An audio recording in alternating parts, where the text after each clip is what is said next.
GTN media network नवा रंग रूप साथे। इस वीडियो को लाइक करें, हमारे चैनल को सब्सक्राइब करें। ગોધરામાં આવેલ જિલ્લાની સૌથી મોટી સિવિલ હોસ્પિટલમાં પીવાના પાણીની અછતના કારણે હોસ્પિટલ ખાતે દાખલ થયેલા દર્દીઓને પીવાના પાણીની ભારે કિલ્લત ઊભી થવા પામી હતી।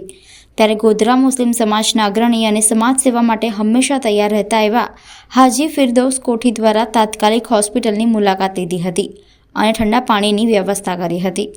ગોધરા ખાતે સિવિલ હોસ્પિટલમાં પીવાના પાણીની સમસ્યાને લઈને દર્દીઓને પાછલા ઘણા સમયથી હાલાકીનો સામનો વેઠવાનો વારો આવ્યો હતો અને દર્દીઓને હાલ કાળઝાળ ગરમીમાં ઠંડુ પાણી લેવા માટે બહારથી રૂપિયા ખર્ચવાની ફરજ પડતી હતી।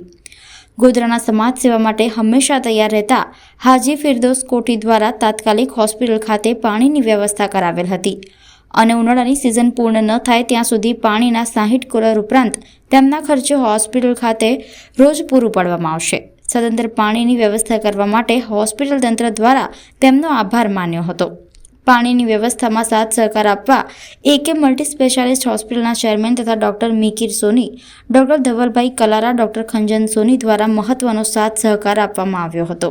ફિરદૌસભાઈ કોઠી ગોધરા સિવિલ હોસ્પિટલના અંદર અવારનવાર સેવાના કાર્ય માટે હું જઉં છું। અગાઉ ડાયાલિસિસ સેન્ટરમાં મેં 2 વોટર કુલરો મુકાયેલા છે। પરમ દિવસે જ્યારે મેં જોયું કે અહીંયા દર્દીઓને પાણીની બહુ હાલાકી છે, બાટલીઓ પાણીના બાટલા લઈને આમ તેમ ફરતા જોયા। ઉનાળો પૂરો થાય ત્યાં સુધી 60 કુલરો મેં મૂકી આપ્યા છે અને ગોધરાની બીજી સંસ્થાઓને બી હું અપીલ કરું છું કે આ સેવાના કાર્યમાં પ્રશાસન ગવર્મેન્ટની મદદ કરવી જોઈએ એવી મારી અપેક્ષા છે।